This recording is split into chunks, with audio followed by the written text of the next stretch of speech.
start प्रभुଙ୍କର धन्यवाद हेउ मु गोटे वाक्य कहवा चाहे वर्तमान दिन मान मध्य प्रभुଙ୍କର उपस्थिति बहुत लोक दूरे जाउछंती प्रभुଙ୍କ ठारू से माने पृथक होउछंती उपासना मध्य जाउना प्रभुଙ୍କ वाक्य रे लिखा जाए एप्री पुस्तक 10 पर्व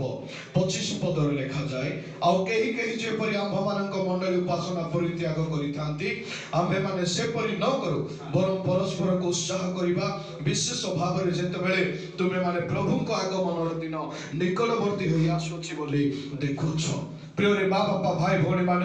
आपण मान को मोर अनुरोध